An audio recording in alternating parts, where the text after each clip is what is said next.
All right, what's up, everybody? I'm back again with another episode of Campus Cuts.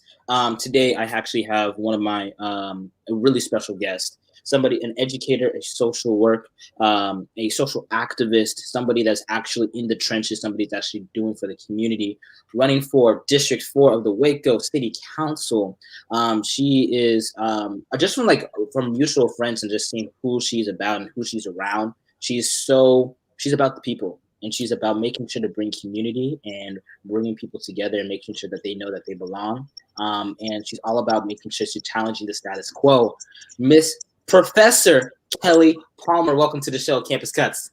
What? So happy to be here and in the house with you on an iconic Waco podcast.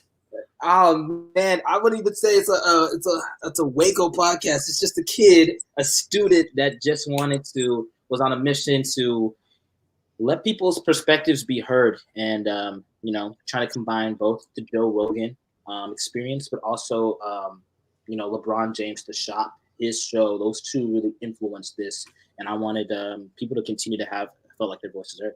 I'm not a journalist, y'all. I'm just an actor. I'm a kid who wants to act, but we're here. Waco needs it. The world needs it.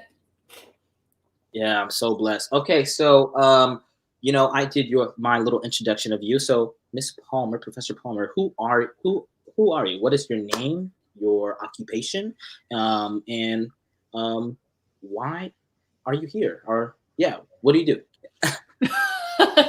So I'm Kelly Connolly Palmer. I am a social worker and a social work professor at Baylor University, Diana R. Garland School of Social Work. Sick'em social work. And I'm running for city council because we have a city council that's made up of 6 people. 5 of them are men in business or law. We need more women. We need more helping professionals. We need more activists. So I'm here to shake things up in the old boys club. Yeah, man. It feels like it's so crazy that you reached out to me and your campaign is coming out this time. Shout out! I just want to shout out Baylor Theater one time. We're actually putting up a production called Sister Suffrages, and about the suffrage movement during the 1900s. You guys should watch it. It's a quick plug, but also most importantly, it's so funny how still it's literally almost 100 years, a whole century since women were allowed to vote, but we're still within these circumstances of like representation being weak, especially in positions of I want to power of influence and changing the community. So, but like just even then, like I really think, what is your? I mean, of course, you're gonna go deeper into who you are, whatever. But like, what is your campaign about? Like, why are you specifically doing that? And what does it mean to be a woman in leadership? So many things, so many great questions. One of my campaign slogans is "Imagine a more beautiful Waco." And when I think of the word beauty, I really think of shalom and everything being in rightness, everything being in alignment. And when I look out at Waco, there is so much that is good in our city. There is so much that is beautiful and is true and that is just. And there is also a really scary underbelly to Waco, where there are systemic issues that have existed in our city for decades, if not hundreds of years, particularly along race, class, and gender lines, that I want to see ameliorated. I want to see really aggressively responded to on a city level. So as a social worker, I have friends that own 3 houses in Waco and that have been a part of the blossoming Magnolia effect and have Airbnbs. And then I have friends that are getting by off of public assistance. And I think getting to see people across socioeconomic perspective or across socioeconomic scales has given me an insight into the city that I think a lot of people don't often get to see. We tend to run in pretty homogenous groups as humans, whether it's along the church you go to, your race, your profession, how much money you make. And as a social worker, I kind of weed through a number of different parts of our community. And I think we need people that really know what it's like to live in Waco from a number of different perspectives. Right. And man, this is exactly what this I want to talk about. This talk show is about. Man, because this first started because I was put into a position of I was served as Baylor student government, and the government I was chosen to be director of diversity and inclusion. Come on. And I'm just gonna be candid, we're gonna be authentic, hot, open, and transparent. Let's do it. I low key felt that was I was put there because I was safe, and it was like low like kind of like tokenism, like because I mean I go to I'm just gonna because guess what, guys, I get paid be myself, so we getting paid be myself. We gotta talk that talk. Let's do it. Come on, transparency. That's what I'm here for. Love everybody at Baylor, but at the same time though, of course, it just like my mission was to be able to go. My purpose was to go on listening tours, and this listening tours, I was like, okay, how am I able to effectively allow people to be able to like, I'm going to listen to them, but the forms of communications and means of the communication is going to be diluted because I'm a third bridge. I'm a playing a part, and I can get lost in translation. And then so a reason I was thinking, okay, how am I able to create an opportunity for people if they want to join in, if they want to listen, if they want to see, if they want to get a different perspective. Oh, boom, listening to a podcast that said Anchor, let's do it, let's go. And I said, oh, this is great because now I can get each and every perspective that wants to be shared and about what's going on at Baylor and to create because I honestly hate the word diversity and inclusion because those are just buzzwords. Yeah.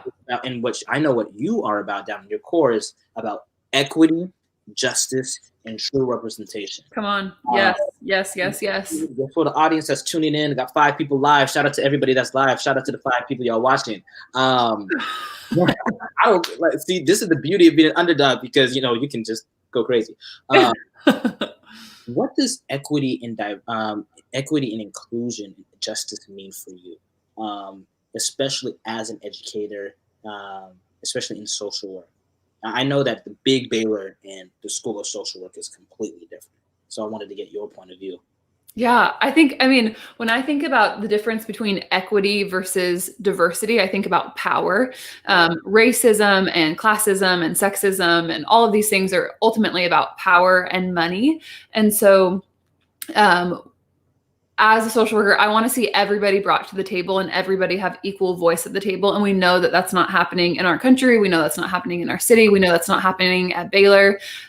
Baylor, although it has a diverse student body, is a PWI. It is a predominantly white institution, and whiteness is at play in such powerful ways on Baylor's campus, as is Christianity. And so when I think about equity, I think about people having equal ownership and equal access to power and being able to leverage that power for the common good that takes into account everybody's perspective. So when I think of just diversity, it's like, here, have a seat at the table and we'll listen to you, but like we're still holding the power and we're kind of giving you breadcrumbs. Whereas equity is we're all building this table together. We all have equal ownership. We all have the bottom line decision-making power in a way that doesn't always take place. Right. And you are... Man, you're definitely right about that. And I mean, like my personal experience going there, I came from a very diverse background, a very diverse school that, had almost each and every school, like almost each and every race and religion and class represented at my school. And then going and being dropped and plopped in Waco. I know I had a couple of my former teachers from high school that said, oh, you're going to Waco? Isn't that like NOLA? But all you heard from Baylor was like, oh man, Baylor is amazing, it's great. And then after that, you got a little bit of 2017, 2018, like, the cases and all the sexual assault, all the allegations. And they were low key, but they were very worried. And when I got there, I was like, man, it's very separated. Like it's separated as heck. Yeah. And, like, man, I didn't know where to belong. I didn't know how, and I didn't know what to my space. I'm like, okay, I'm here. I was able to figure this out. How can I come in and how am I able to, I don't want to say like dismantle, but how am I able to play a role? And that's what kind of led me to student government. But my question for you is, how did you even get to Baylor? Like, you graduated with your master's, but how did that even happen? Like, what was that transition and how did you get there? Baylor, gosh, I am a military kid. I've moved around a ton. I did 2 years of college in California, and then I graduated from school in Boston. And I knew I wanted to go straight from undergrad to grad school. My dad's in the Air Force, and I would get access to GI Bill benefits to pay for grad school. And so I was like, Right. okay, I want to go to grad school. This is the way to pay for it. Social workers aren't making bank, and so I definitely don't want to take out a bunch of student loans. And I applied to schools all over the country, and Baylor was actually my safety school. I was really set on going to University of Michigan. Right. It's the top social work school in the country, and they have a really strong international development track, which is what I was really interested in at the time. And one of the deans at Baylor called me up and was talking to me and really sold me on Baylor. And I just felt like at Baylor in the School of Social Work, I would be a person and not a number. And so I decided to move to Waco 2 weeks before classes started. So I moved, it snowed and blizzarded in Boston my senior year of college until May. I moved to Waco in July. I thought I had landed in the pit of hell because it was so hot. I was like, where am I? Like, I had gone to a small private Christian school for undergrad, but Boston is definitely not a Christian city. And so landing in a very Christian city where you see people, I remember going to Common Grounds my first time, and I saw people out with a Bible, and I had like never seen anyone with a Bible at a coffee shop before. And so I was like, do you know Jesus? They're like, yes. Right. So I had some major culture shock initially landing on Baylor's campus. But yeah, I came here, did a 9-month program thinking I was going to be in and out of the city. And then like so many other Wacoans, I found that Waco really is such a unique space and fell in love with her. Here I am 7 years later. Right. That's amazing. That's so funny. That is so funny. So you identify as a believer, right? Yeah. All right. Awesome. And yeah, I want you to talk about how is it? Because remember you sent me your bio. You're a third culture kid because you traveled, you lived across, and all that. So talk about that experience, being able to live, moving from place to place all the time, and why that was important and vital for your growth and your development as a human being. Yeah. Oh, I mean, I think being a third culture kid and moving all over, one of the greatest gifts that taught me is that truth looks really different regionally in the United States, regionally across the world. And being a Christian and being a part of faith communities in Central East Africa and in Western Europe and on the East Coast and West Coast of the United States, I saw that all of these people love Jesus and revere the scriptures and yet interpret what it means to be a believer in radically different ways. And I think that was incredibly helpful, especially in this cultural moment that we're living in that's so polarized, where everybody's convinced that like they have the truth. I've been able to see capital T truth interpreted in so many different ways. And having that be a part of my faith formation has really shaped also my political formation, how I view society at large. People are doing the best I believe that people are doing the best they can with what they know. But we're creatures of habit, and we are creatures that are so shaped by our environment. So getting to be shaped by so many different environments where people are predominantly Muslim, environments where people are predominantly agnostic, environments where people are predominantly Southern Baptist. I've gotten to see the richness of so many different traditions, and also some of the underbelly of that, there are great things about every community on the planet, and there are really hard things that exist. Right. And I really think that is so good. I think that what most people need to be able to have nowadays is just a viewpoint that people are trying, or are doing the best that they can with what they have. Yeah. It doesn't give you an excuse to be a scumbag. Totally. No, but I mean, I think it just comes to the idea of the education, right?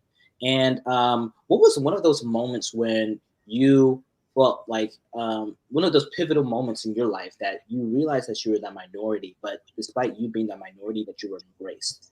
And then also on a caveat to that, where in a position where you're in a minority and that you were kind of discouraged and kind of pushed back against. I think one of the most pivotal moments along those lines. So I lived on the Greek island of Lesbos in 2015, 2016, working with refugees from Northern Africa and from the Middle East that were fleeing all sorts of oppression and violence. And I'm a military kid. I grew up on military bases for all of middle school and high school. And so the war on terror was a really active and formative part of my childhood. And I didn't realize that I had embedded Islamophobia in me, that I had a lot of fear of Muslims, that I had a lot of fear of the Middle East, that was so shaped by growing up in a military community, that was so shaped by I was in 5th grade when 9/11 happened. And to have, most of all of middle school and high school shaped in this post 9/11 worldview had done a lot of pretty toxic embedding in my brain that I wasn't cognizant of.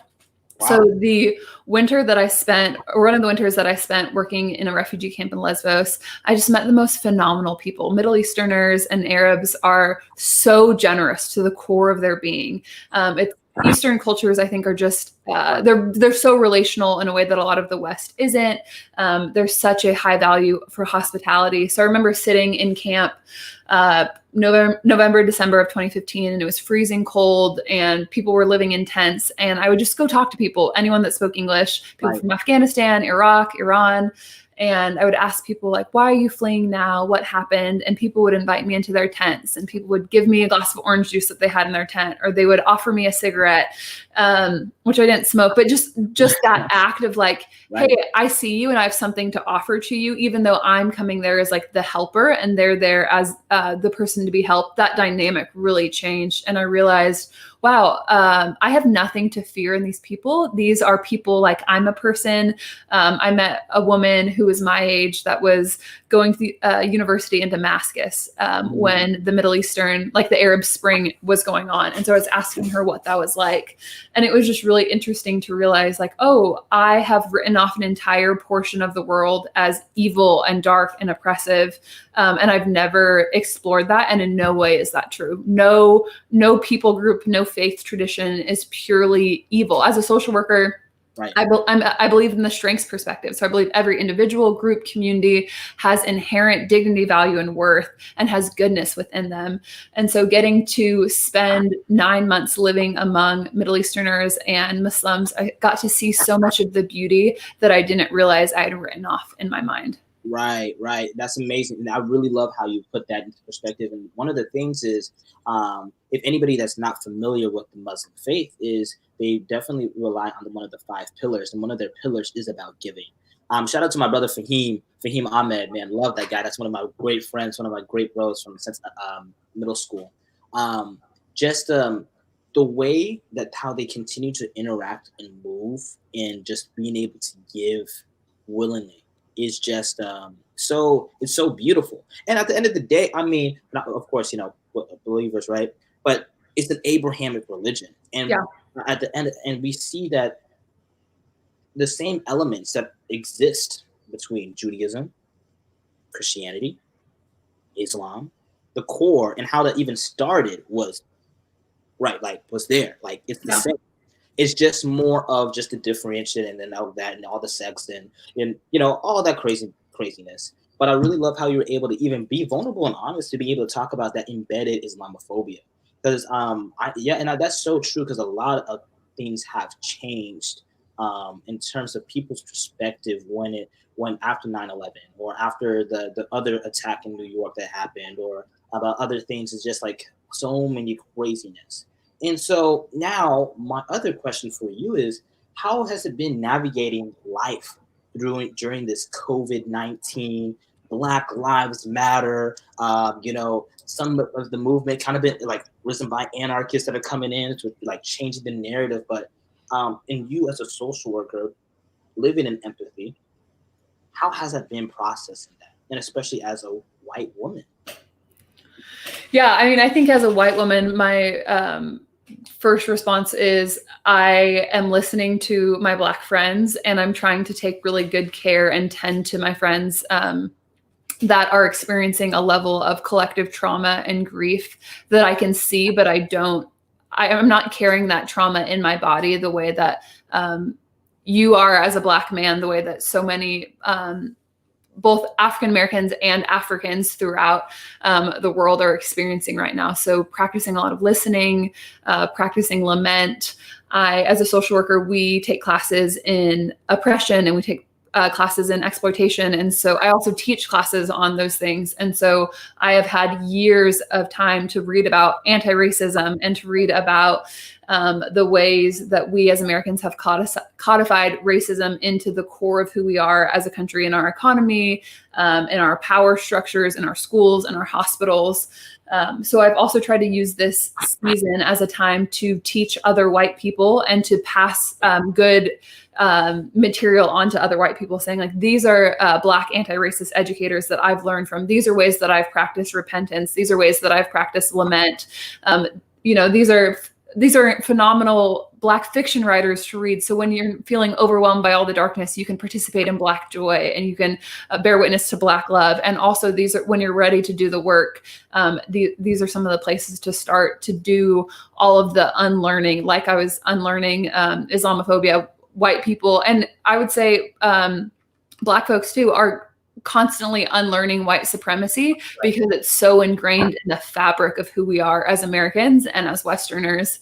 So I'd say both education of my peers, and then listening and trying to be led well by Black leaders that have the energy and space to lead, and not pressuring my Black friends that are just tired and traumatized and exhausted to give me things that they don't have to give. Yeah, that's true. That's true. But now another, I mean, of course, we see this phenomenon, the Karen phenomenon. It's comedic, but like, man, infuriating. Just the Karen phenomenon. Like, I was actually listening to this radio show. My dad and I were driving. We were driving, coming back from somewhere, from the store or something, and we were listening about Karen and how people in Canada, right now I'm currently in Canada, they were listening, talking about like, oh, what does it mean to be a Karen? Or like, oh man, what is Karen's doing and all this? Like, how has it been being able to process this Karen, this escalation of this Karen meme that is that's pointing out like, yo, white women are horrible.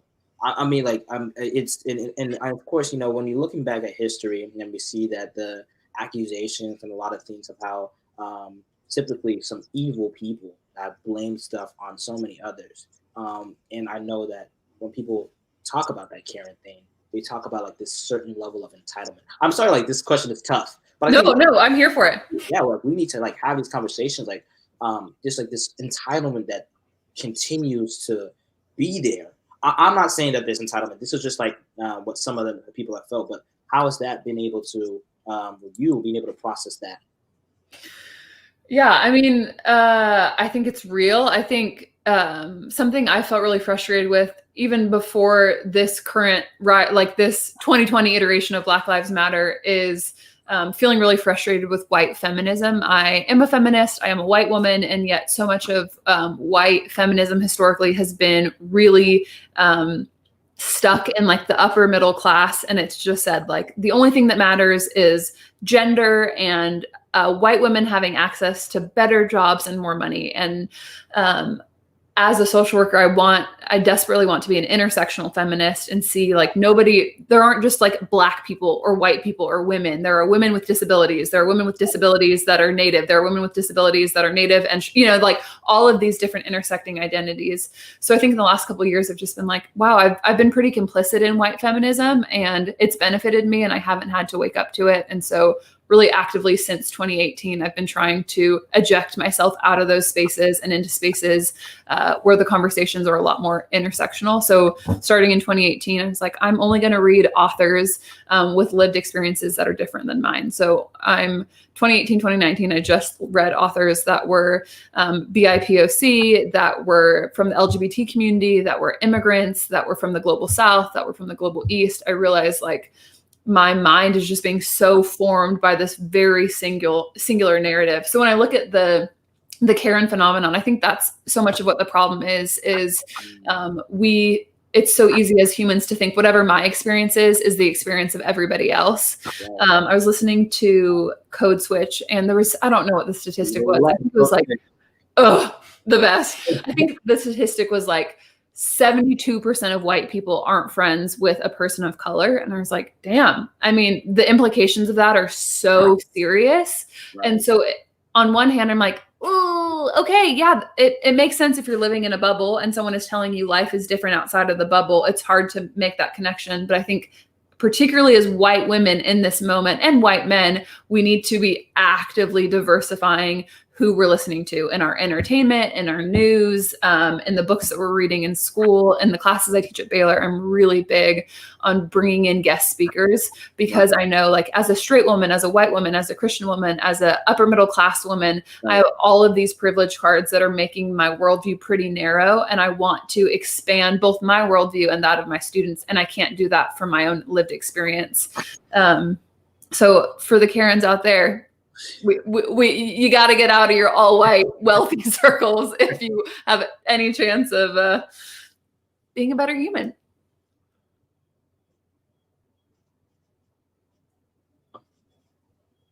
Yeah, I think that's true. That is true. But then see, now there's another thing though that I'm also like kind of like, it sucks, like, where why no, this is not me like saying this, but like I know that the caveat, or no, not the caveat, devil's advocate would be like, Yeah. why should they even bother?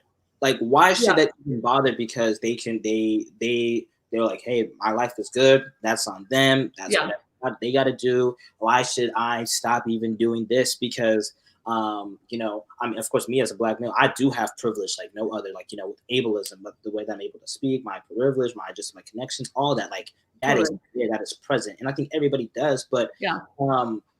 it's, you know, I think some people might question, like, why should I should I think outside of myself when I could to, I guess, so quite frankly, to help or listen to somebody's life that I don't know. Yeah, I mean, I think particularly for people of faith, I'm like, well, if you love God and you identify as a Christian, Jesus was a brown man. And so if you as a white woman want to love and follow and be submissive to the lordship of Jesus, then you're under brown leadership and you're under Middle Eastern leadership. And so I think that's crucial. I think my husband just finished divinity school in May, and one of his professors did his PhD dissertation on the ways that children's Bibles illustrations differed throughout time. Right. I think so much of white supremacy and racism in the church is partly due to the whitewashing of Jesus. Matthew and I will drive around town at Christmas, and we'll be like so frustrated seeing all of these white nativity sets out on people's lawns. And I'm like, there is not a single white person in the entirety of Scripture. Like, there is not an American in Scripture. There is not a white person. So if you are a person of faith and you proclaim to follow a brown God, you should give a damn about black and brown people. Right. Oh my gosh, it was so funny. I'm not sure. Have you seen the meme of the Sphinx, and like the person, like everybody back in history school, like us in elementary school, and it had an Egyptian Sphinx with a white person's face. And it's so funny. I'll send it to you. Okay. Yeah. But it's so funny because all my friends and I, we were just laughing. We were like, yo, bro, like, I think it's, and I think that's really good that you're even saying that white supremacy does exist like that. I know most people are like, oh my gosh, what is white supremacy? Like, you know, most people think white supremacy is just like, KKK, whatever. But no, it's honestly a supreme system that favors one body, like or one race that makes them there. I know growing up, like, even, hey, shout out to all y'all being called out. People back in high school or people back in grade school, they used to say, I was always stuck in this in between. I had this podcast episode with my guy Genesis Gray. We both relate because we both lived in suburban areas. Okay. That I was told that I wasn't black enough because of the way I spoke, and then I felt like, oh, I wasn't able to be black enough to hang with the black kids. And I wasn't white enough to hang with the white kids, even though they used to tell me that I wasn't each one. And I think that was such a wild concept. And I'm like, man. And also, like, you know, me being somebody that's influenced by media, like just even like the idea of media and how that's honestly programming. We're just gonna be straight up. Programming, it's indoctrination in a way. The most executives happen to be white, and they happen to be white males. And shout out to all my white brothers and sisters. Like, I love y'all, but y'all just gotta basically look at the facts. That representation was very low. Low. Crazy low. And even then, like, and I know you, white women have still faced like oppression, like this idea of I think even for me in my eyes, media, we see how there's always been like this submissive role that they've always had to play. I mean, especially like, when we look at the 1950s, 1960s, 1970s, but then now as we continue to go more into the more millennial, whatever, Gen Z, but there's still like some of these writers that are creating this content. They always happen to be fall in love with a white, well, not white, but fall in love with a person that's 10 years older than them. Fall in love with this, like like I was talking with my friend Emma Ruth about it. It's like, this is wild. What do we have to do in order to dismantle? Like, what kind of things that we need to do in order to like, yo, let's write down the real stories. Y'all are still ingrained with all this ideology and these thoughts. Like, yo, what's happening? Yes. Oh my gosh. I don't know. It's very, very interesting, but it is what it is. Now my question for you, Kelly, is when it comes to raising your children, how has that walk in motherhood been?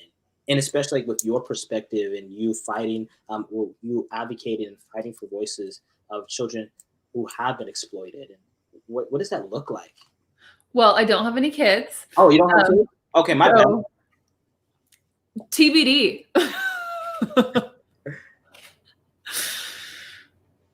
Yeah, we are. I mean, my husband and I have been married we'll be 4 years in December, and he's been in grad school the whole time. So our baby has been our cat Soren, and has been getting Matthew his degree, so that way we are the Masters Palmer. Right. Okay, my bad then. No, you're great. Oh well, but again, you were in this time working up there in the Middle East, and I remember watching your story, and you're a big advocate of like sex trafficking and making sure kids are safe. Like, how has that been? And I know, and if people don't know, Waco has been a hub of sex trafficking, of people being displaced, and how has that journey been, being able to walk through people in that life and be able to get that perspective? I don't think most people talk about it, or whenever they do try to talk about it, they shy away from it. Yeah, trafficking is in a really interesting space in our cultural conversation right now. I've been actively in the anti-trafficking space since 2009. So it's been fascinating to watch the development over the last decade. In 2009, I think the average person wasn't super aware of what human trafficking was, thought slavery was relegated to hundreds of years ago. And the language has really changed a lot in the past decade. And I think one of the big misnomers with human trafficking is that it's predominantly sex trafficking, and predominantly sex trafficking of children. In Waco, so my job is I'm the anti-trafficking director for communities and schools, and I manage a $1.2 million federal grant on behalf of our local anti-trafficking coalition. Yeah, got some money. So our anti-trafficking coalition is for our 6-county Heart of Texas region. And locally, really what we see is a pretty high spike in labor trafficking, and we see way more people that are Americans being trafficked, adults being trafficked than children. I think talking about the media has really both glamorized and exaggerated what human trafficking looks like in the U.S. A lot of media taken is like you're walking somewhere and then someone's like stealing you off the road. That really isn't happening almost at all. I'm sure that's happening in some places, but really the majority of trafficking is done by grooming. So it's done by someone that someone within your own racial group or your own nationality. So there's already some level of buy-in and trust. And it's this slow relational build until you trust this trafficker, and then the exploitation happens. So one of the things that kind of frustrates me with trafficking is, I think right now, and particularly in conservative Christian spaces, there is this like rallying cry of we have to save the children. And yes, no child. On all that. Yes. And I'm like, yes, absolutely. But like, let's look at both globally and locally what sorts of things contribute to human trafficking. And it's things like poverty. It's things like lack of a living wage job. It's things like racism. It's these big systemic social issues that is creating an environment for vulnerability and for exploitation. But often the people that are singing the rally cry for trafficking are also the people that are then blaming those that are experiencing racism, poverty. So if you care about trafficking, care about these big social issues that contribute to environments of exploitation and vulnerability. Right, man. That is so true. And I think that if we want to be honest, how much have you seen the Epstein documentary? No, I don't watch almost any. One of my like self-care boundaries is I don't watch any entertainment where there's exploitation or like sexual violence because I inhale so much of it in my professional life. And that's necessary. And I think that it was so crazy how a lot of people just that whole idea, like to even think that we got conspiracy theorists that used to like always used to say stuff about it back.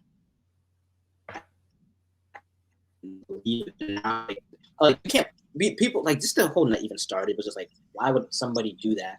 And we actually used to have a president that was complicit that defended. Um, whoa, I don't know like after watching that like it made me feel a type of way to understand that man we actually had a former president of Baylor actually advocate and fight for somebody who used to do that. And I think that, and again, that goes into your reason why that there needs to be so much like women leadership and just so many different forms of leadership to be able to step in because that in itself is protection of white supremacy. Yeah. A clear example. Yeah, for sure. For sure. And also, I think going back to media, we have, there's just rampant violence and sexualization of women in our media.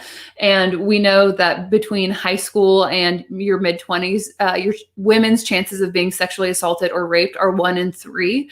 And I cannot tell you how many women that I know personally that have been sexually assaulted and raped. And looking at how pornography plays a role in violence against women, looking at our media just across the board, we sexualize girls at a really young age and the clothes that they wear and the way that we talk about them.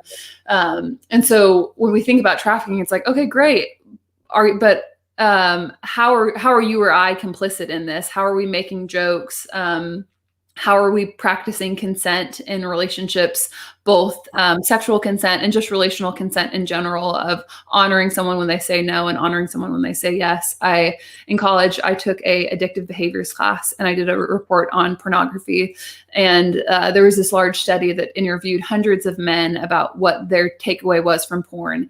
And one of the largest takeaways was when a woman says no, what she really means is yes and harder. And so the absolute danger of that, of if porn is telling men and also women, but predominantly men, that no actually means yes, we wonder why there's such rampant sexual assault and rape on Baylor's campus and on universities all across the country and all across the world. Yeah, we coming in hot, y'all. For the people in there, welcome. This is what really just some light conversation.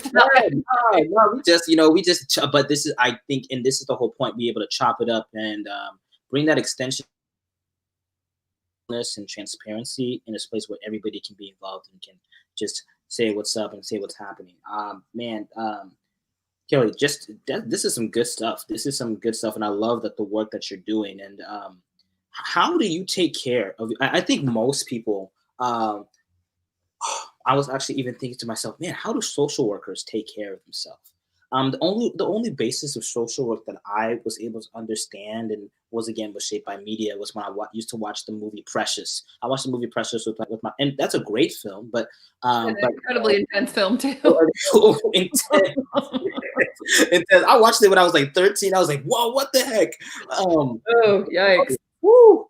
But when we were talking, it's all about boundaries and self-care. Like, how do social workers and how do therapists take care of themselves? I think, y'all are always the ones, you are the backbone of society in terms of being able to take care of other people's problems and issues and being able to listen and fight for them. But like, how do you take care of yourself when you're hearing a lot of heavy stuff, a lot of light stuff, but how to continue to move and make sure that you're not getting too damn to the point where you don't even want to do it anymore?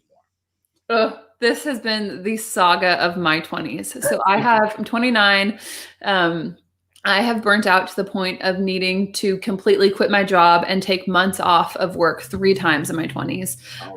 And so it's something that I'm so passionate about. So I'm going to kind of hit this from a couple of different angles. Yeah, no, please. So in my classes, I talk all the time about self-care. If you read my course evaluations, you would think that I only teach classes on self-care because of how often everything comes up. So one of the things that I care a lot about is building in resiliency rhythms into your day-to-day life. So I start all of my classes with some sort of a mindfulness practice or meditation. So that might be sitting in class in silence for 5 minutes, or it might be doing yoga in our chairs. And I tell people, I tell my predominantly female students, like, hey, we're going to be doing yoga in class today. If you're wearing a skirt, you'll probably want to throw some bike shorts on underneath it.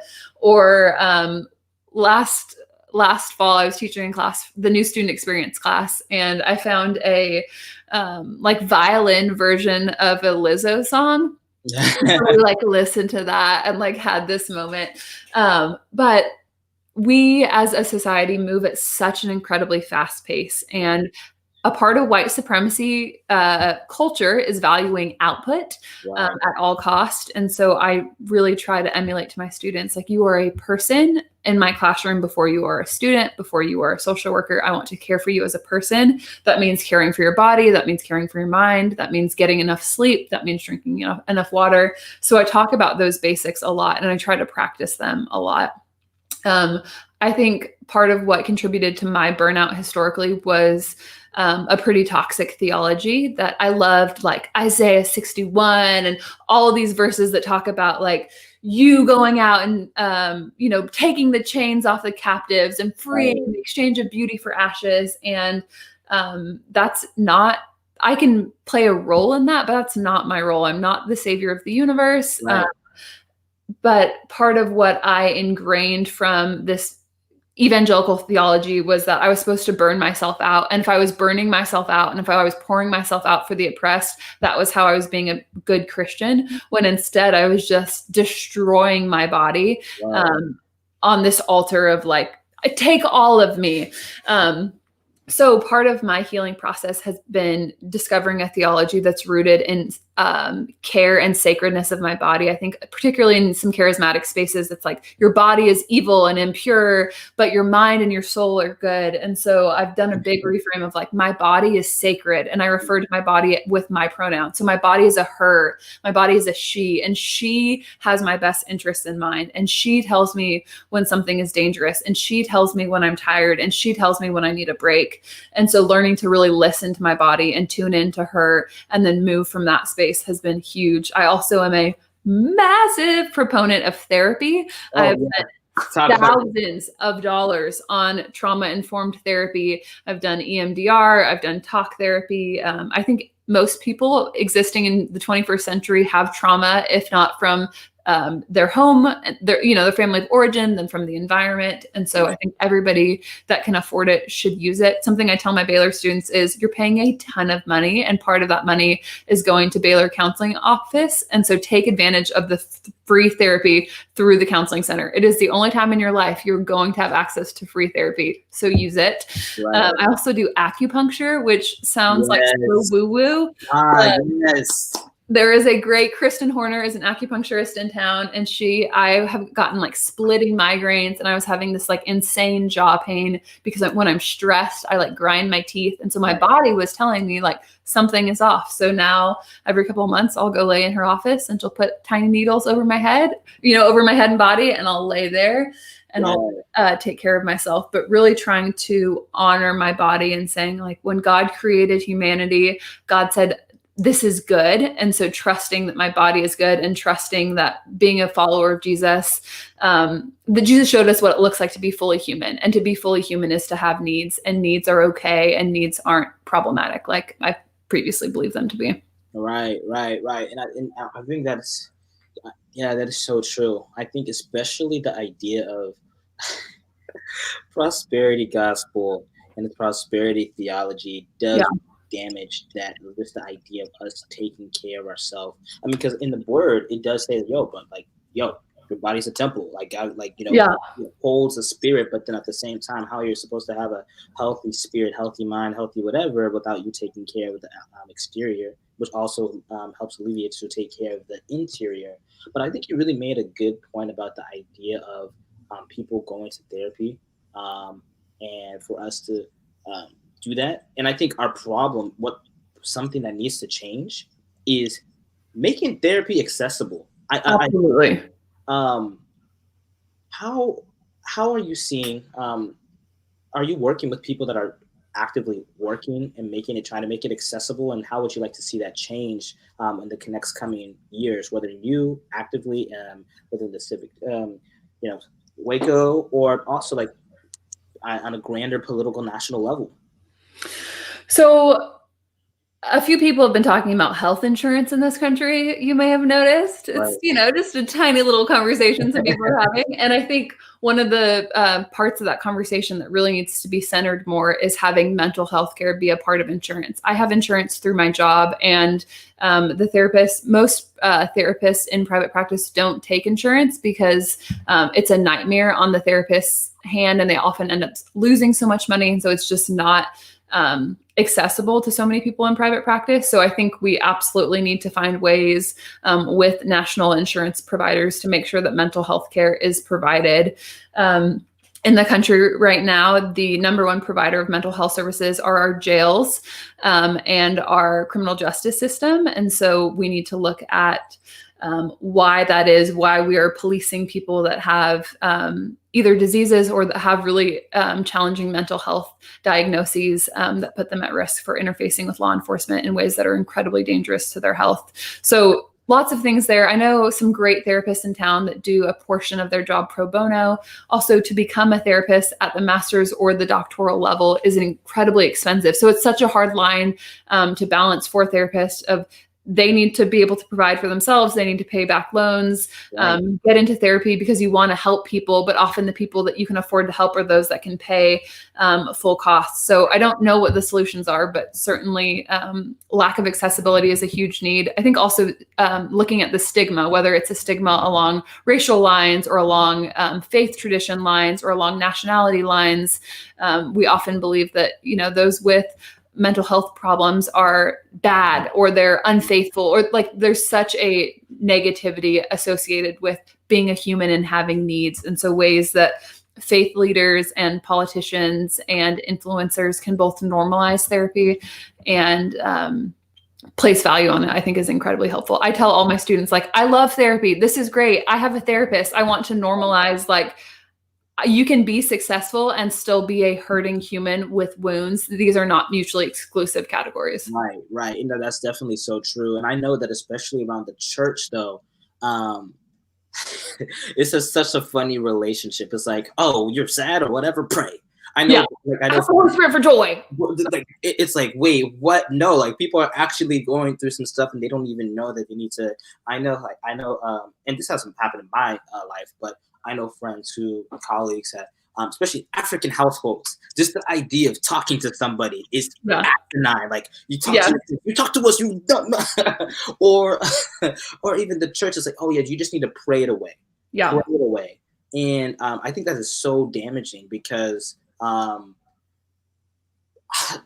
there's not, yes, God is great, God is good. But now, thank you for this food. Right.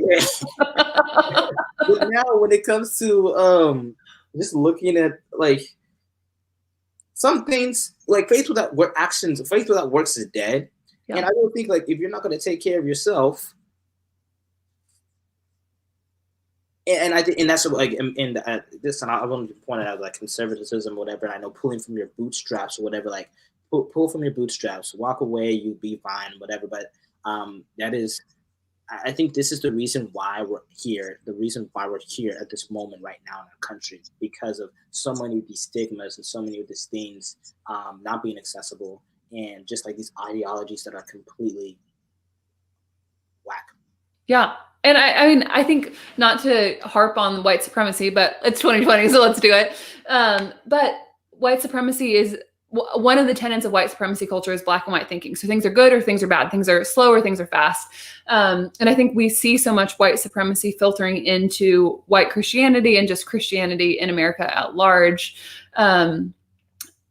Where was I going with this? Mental health. I lost it. Well, surely white supremacy interfaces with mental health. Oh my gosh, I hate that. Do you think that the defunding, like, what are your thoughts about the defunding the police movement? Because this is you know, going to be actively working with the city too. Like, I'm going to say right now, I don't think that we should defund the police per se. I think it's more like, how can we allocate these resources for, like, the police holds a lot of responsibility. I think too much responsibility. And to the point where they are serving as first responders, social workers when they don't have to. And this escalation of them being put in vulnerable positions, we shouldn't, of course, many of my Black brothers and sisters should not be dead. Yeah, absolutely. And I think that could have been, if we could have like some restructuring or rebalance or refiguring out, like just like reallocation of funding the correct way. And now actually maybe in a new America one day, we have an opportunity for us, like, yo, we're going to put therapists on the front line. We're going to put social workers on the front line. We're going to put things, whatever. But what is your thoughts about surrounding this movement of defunding the police? So I think in my reading, I think there's two separate camps. I think there's the police abolition camp and the police defunding the police camp. And I think people often kind of confuse the two of those. So often when we talk about defunding the police, we're not saying we're taking all of the money away from the police. Really, defunding the police is what you're talking about. It's a reallocation of city funds, of state funds, of federal funds towards more community-based services. So in Waco, I'm a budgets person. I love numbers. I love details. So I've spent a lot of time in the Waco City budget for this fiscal year that starts in October.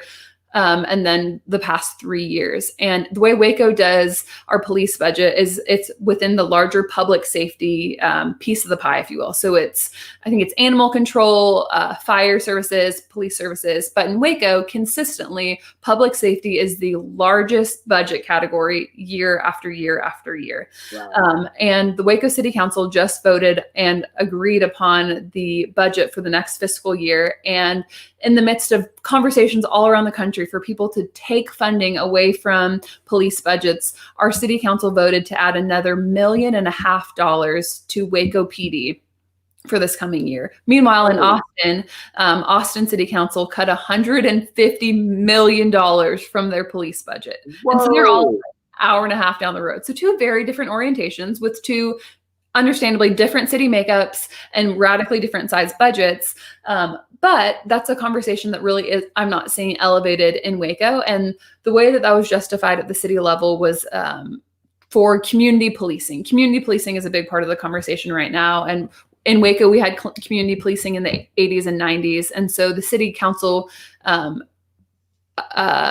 push forward this $1.5 million to Waco PD. And me as a social worker, that I was really surprised to see that being affirmed. I thought, if anything, there would be money getting taken away from public safety and moved into other things. I'm really passionate about housing in Waco. We have huge housing issues, whether it's the affordability, property taxes, lack of emergency housing for trafficking victims, for domestic violence victims, for youth experiencing homelessness. And Waco spends less on housing than on any other budget category. So for the last 3 years, Waco has spent less than 1% of the city budget on community development and on housing. And to me, in a city with a housing crisis, that is incredibly disheartening.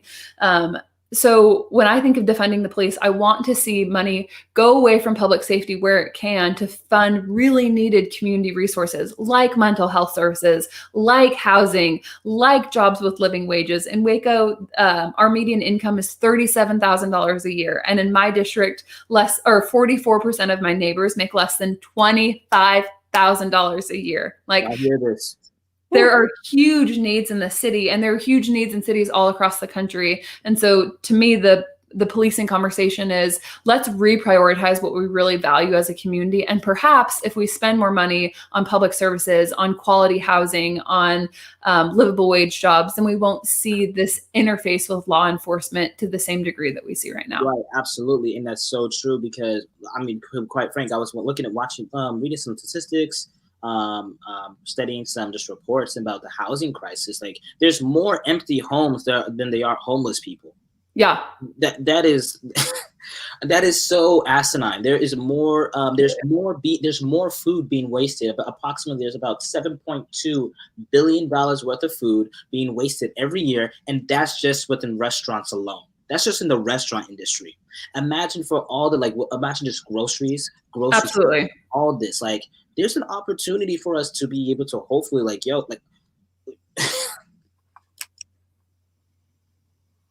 oh gosh. No, I feel like, I mean, I was actually thinking about this today because so the refugee camp I worked in Greece, it's the largest refugee camp in Europe right now, and it burnt down last night. Literally the largest refugee camp in Europe burnt down last night to a crisp, and 12,000 refugees were displaced overnight. And I lived in Lesbos for almost a year. And what I know is it's a tourist island. And so for most of the year, there are all of these villas and there are all of these hotels that stay empty when the tourists aren't there. And I was thinking, like, there are these 12,000 refugees that were already living in rough, dangerous, unsanitary living situations in the camp that just lost their home. That are now literally living on the streets of Lesbos while hundreds, if not thousands, of beach villas and hotels sit empty. So I was thinking that this morning. I was thinking about food too, the way that we waste food in restaurants, the way that we waste food at universities, the way that we waste food in our homes. And it's crazy that it's not a lack of resources. It's not like there aren't enough places for these Middle Eastern or North African refugees to go throughout the entire world. It's not like there isn't enough food. It's just that those that have are like hoarding resources and are withholding humanity and are withholding compassion. And that is just incredibly devastating to me. If it was a resource thing, that's one thing, but we know, like, there are houses in Waco and there are only, I think, 200 on a given night, chronically homeless residents in our city. There are houses and there are apartments that are available if we have policies and funding to support that. And yet we push city money and we push city policies in other directions. Right. Whoa, this is my soapbox. Yeah, that's so good. And now we're experiencing in Waco a resurgence of, quite frank, gentrification. Absolutely. I think, having friends and having community, being able to have friends within the East Waco, and how it's, and also from the other spectrum, right? Like, they're like, oh my gosh, it's a brand new opportunity, entrepreneurship, woohoo! And yeah. Hey guys, like, yo, you're encroaching in my my area. I can pay for this, and then like, oh, flicks and flip, whatever. Shout out Chip and Joanna Gaines, y'all are doing some dope work, awesome, great stuff. But just this displacement that is happening.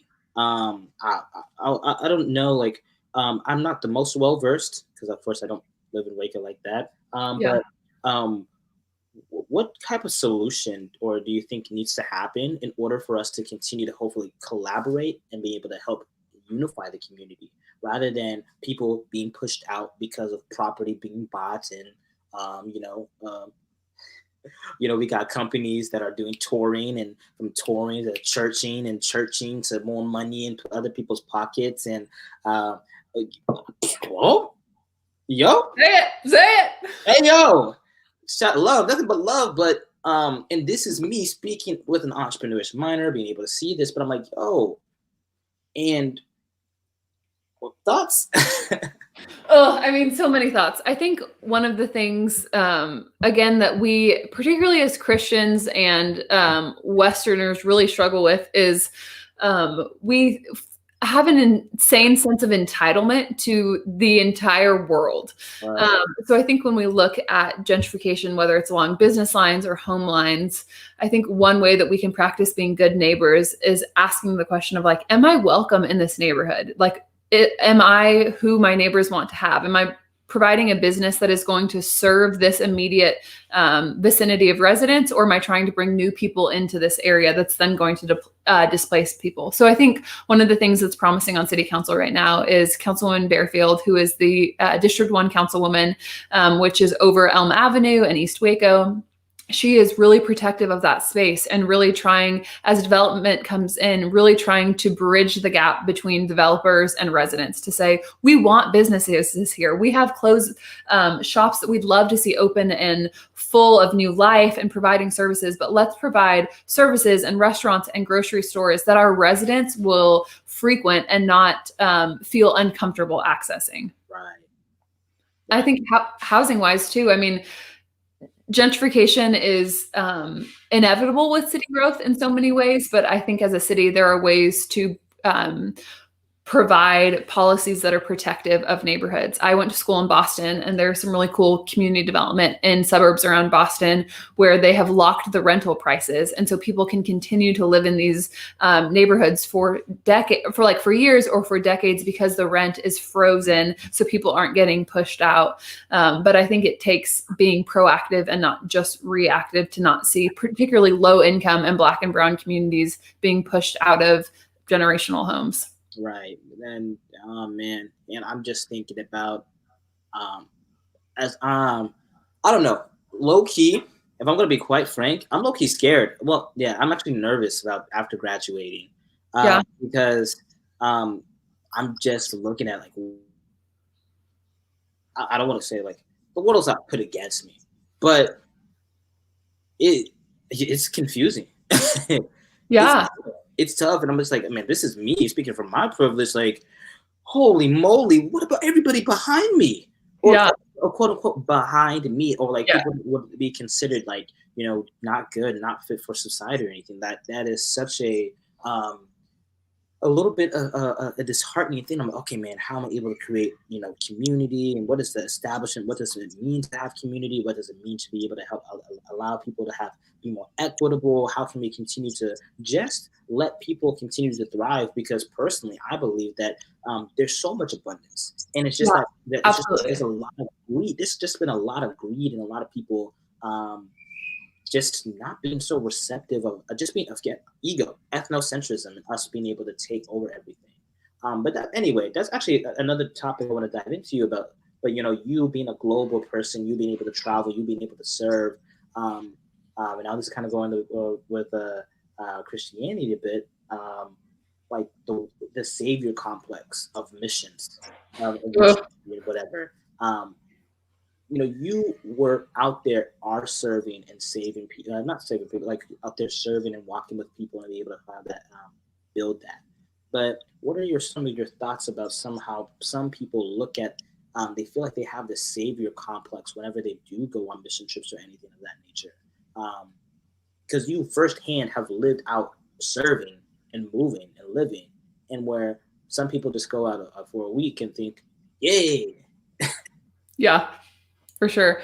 I think, so in college, I was like quintessential white savior. Like, catch me in Uganda with 10 Ugandan kids with me on either side, smiling and sending it back to reporters of like, look what I'm doing. So speak from experience of like, so much of my service in my early 20s was marked by white supremacy, was marked by colonialism, was marked by tons of good intention and zero critical thinking about, am I welcome in this community? Am I actually bringing anything valuable to the table? Or do I just think that because I am white and because I am American and because I have a good heart that I deserve to be here? Gosh, I just think there's so much colonialism in Western and in American Christianity that hasn't been deconstructed enough outside of academic circles. There are absolutely, these conversations are absolutely happening in academia, but I think just the American church at large isn't really wrestling with the way that we have pushed a white American Jesus down the throats of so many of our brothers and sisters, particularly in the global South. So looking at that, I think one of the ways that we can begin to become exposed to that is by listening to African leaders and African theologians, it was so trendy and probably still is so trendy. I'm just not really in these circles anymore. When I was in college, to go spend a summer in Uganda or Congo or Kenya and to take pictures with children, it's like, wow, I would never want someone to come into my neighborhood uninvited and grab my children and take a photo of it without my consent. Like, what the hell is happening here? But I think we don't ask these questions. Or like, if I was living in poverty in Waco and a bunch of, let's say, Ugandans came to Waco, and I had electricity needs, and there are 15 Ugandan high schoolers that have never done electricity, I don't want them coming into my house to attempt to do electricity. And yet we like go to other countries and we're like, we don't have the skill sets, but we've got big hearts. So here we are to like start an orphanage, even though we know nothing about psychology and trauma and attachment, or to build a wall. So I don't know. That's kind of in a tangent, but looking at, I think a way to escape outside of saviorism is to ask the question of like, what do I bring to the table? Is what I bring to the table something that somebody else needs? Can I do this at home first? If I am going into another community, whether it's from Uptown Waco to East Waco or Uptown Waco to Northern Uganda, am I under local leadership? Because local leadership will know what the issues are. In social work, we talk a lot about perceived need versus felt need. So I might perceive that your need is X, Y, and Z and come in to meet the day, but I haven't actually talked to you and asked you what you actually want to do. So I think we do way less harm when we ask people what their needs are and we have people be a part of the ownership, as opposed to projecting what we think their needs are on them and then solve an issue that isn't even theirs to solve. Right. And man, that is so, that's such a good perspective, because I went on a mission trip too, and I'm like, okay, like I don't know, and you don't necessarily see. I know for a fact, like a big fact, the majority of the time people are going on mission trips, they're not people of color. Because one, they can't afford the mission trip. We're going to talk about and plus they too is like, why we're too busy trying to save ourselves or trying to save others when we can't even save ourselves. Yeah. Man, that is. Yeah, I mean, there's so much with missions. I think. I mean, at this point, I'm like really against short-term missions. I think that it's a waste of money. I think that often it's poverty porn. I think that's often seeped in colonialism. I'm like, if you want to help I keep using Uganda because I spent a summer there. Like, if you want to help a community in Northern Uganda, great. Find a local organization with trusted leadership and spend all of that money send all that money you would have spent on plane tickets and hotels and tourism that you're absolutely going to do while you're there. Right. And think what they could do with that $20,000 as opposed to sending 15 American high schoolers to go paint a building for 4 days. Right. But I think we want the picture on social media. We want the accolades that what we're doing is good work. But I think it's critically important that we ask the question, like, who is this serving? Is this serving my need, or is this actually serving the community's need? And if it's serving my needs, how can I eject myself out of the situation to actually be a part of social change that promotes good and not just my ego? Yeah. Talk about that. Whew, this is good. This is really good, y'all, man. Kelly, I just want to say you're very wise. You're so wise. Oh, lots of failures, lots of mistakes along the way. Yeah, but I think we do need those lots of failures, because I mean, like, learned experience, but also I think the one thing that I just love just hearing from your perspective too is just that how active you have been. Like, again, activist, but you really have been active in terms of continuing to engage and to learn and to flop and to fail, and you are doing great work. So now these are a little bit of my bigger questions now. I mean, well, every question I could ask has been big, but down towards the end of the podcast, what are 3 things that you would tell to your 20-year-old self? Think about 9 years back. 3 things that you would tell to your 20-year-old self. I think really silly. I would tell myself you're going to get married. So real. I was at a married? What? You didn't think you were going to get married? No, I mean, I was at a tiny Christian school, and I was just like, oh my God, Jesus, please send me a husband. So be like, chill. Like, he's coming, he's hot, he's tall, he's smart, he loves God. You're gonna be okay. I Just think that's hang out with your guy we friends. need to talk about that though. Our school, this school puts too much pressure on us, like kids, to be able to get married, like what 21. Like, yo, that's a breed for like how you're gonna bring a human when you're like still like trying to figure things out, and then after Yeah. that, you're like, what's up, little human? And like your brain isn't fully developed. I mean, college is such a time of like trying on different versions of yourself. You're trying to figure out who you are outside of your family, who you are as someone in the workforce, who you are in your faith, who you are in your politics. So yeah, I would for sure say like, Kel, chill. You're gonna get married. Like, have fun, hang out with your girlfriends, hang out with your guy friends, but like, seriously, chill. Your husband is coming. So that's so lame, but my 20-year-old self would be thrilled to know that. Wow.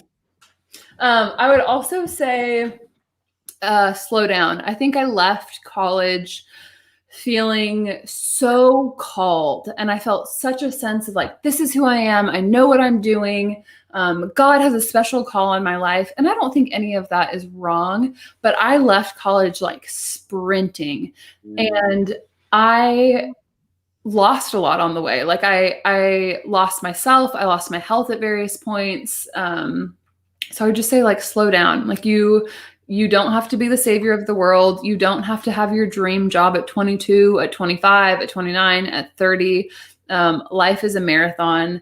But I think I just left college like, I have to prove myself immediately, and there's nothing to prove to anyone.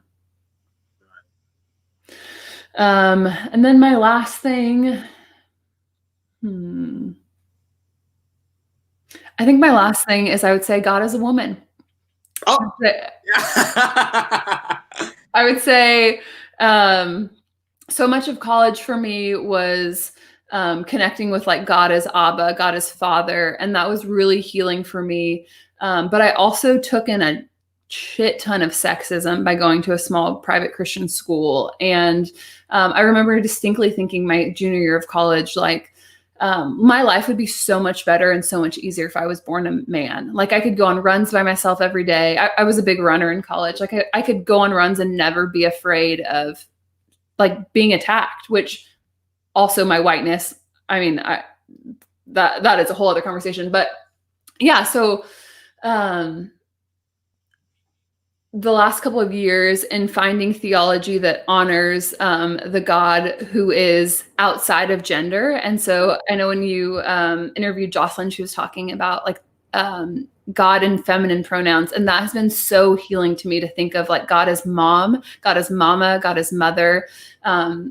So much of my sexism that I've experienced from the church really feels like white male God. Christina Cleveland is a Black theologian that I am obsessed with. And she talks about like Black female Jesus versus Black male God, and thinking about God as this like voluptuous, safe Black woman has been incredibly nurturing for me, both as a woman and as a white woman, to be under like Black spiritual leadership.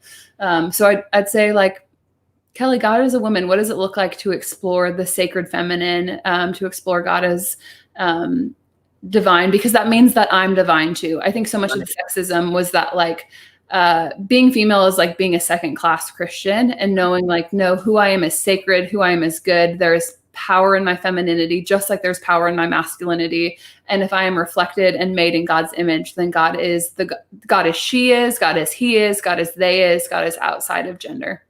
And I think that's a good point, because I've been learning about that too, in terms of, I mean, victors. Most of the victors, or most of the people who have written scriptures of history, have been male dominated, right? And you just think about examples. I think about Joan of Arc, right? Like, she was called by God to literally lead a whole army. The king was like, "What the heck? Okay, sure. Let's just send this girl out here." And after that, but like, she was called, and boom, she killed it. She crushed it. And I think that's so true, to think that we put such a weird scope of God, like man, like man, just man. My professor from Christian Heritage really broke that concept because I'm like, okay, if God is so divine and He created, well, my bad. If God was so divine, well, actually, no, Yahweh. Y'all used the right term. Yahweh was so divine, and there's a divine femininity and divine masculinity, and we have to realize it's present in both of us. Yeah. Everybody has both feminine and masculine traits and that are existent. Some like to tap into more than others. Some don't because they can't even fathom the fact. And like, that's just another whole questions about just how patriarchy has really just seeped into this idea. But that's a great point. And with that, like something that one of my husband's professors from grad school, her name is Dr. Will Gaffney, and she is a womanist scholar. So looking at scripture from a Black female perspective. And she's like, I'm a biblical literalist. Like I call God as mother and God as she, because there are feminine pronouns for the divine throughout the Hebrew scriptures. Like this, we think of God as male because men throughout history have continued to change the translation from the feminine Hebrew translation into a singular male pronoun. And so that has been really freeing for me of like, I want to revere scripture. Scripture has been so weaponized against nearly every group, but recognizing that like in the original text, in Genesis 1, it's she hovered over the waters. It's a plural feminine. So it's like she as in they hovered over the waters, and discovering that that's always been in the scripture has just felt like such a gift and a surprise to my faith, and has honestly kept me in the faith tradition in a way that I think I probably would have opted out had I continued to inhale a lot of the white male God garbage. Yeah. Man, that can be a little bit damaging, but hey, we love all people. But that's the most important thing. I think most people got to realize they got to see people for who they are. Shout out for that. No. I'm just being like this. I'm just gonna keep it like you gotta keep it casual though. You know what I mean? Like, yeah, this conversation has been so casual. Oh man, there's people still in here. I'm actually surprised that people are still watching. I think they would. So if I've been canceled by you, it's okay because it is what it is. You and I we're just speaking our truth. And maybe a year from now, 5 years from now, we'll say, oh my gosh, Kelly and Tanaka in 2020, what jabron. But right now, we're doing the best we can with what we know. Oh man, that is amazing. My last question for you is, what do you want your legacy to be? One of my like sisters and mentors in Waco is Emily Mills, who is the one of the co-founders of Jesus at Love, and she hosted an event called A Time for Love early this year, and we all took some time to just kind of think and meditate on the year. And there are these beautiful white roses in a vase that I watercolored. And I remember being so struck by both the thorns on the roses and the like light fragility of the petals. And I think that's what I want to be. I want to be both tender and fierce. I want to be both protective and accessible. I want to carry fire that warms people and burns the things that need to be burnt away. And existing in that both and space, I think would be the legacy that I hope to leave. That's so good. Favorite concept of the show, favorite segment, Speak Life. You already know.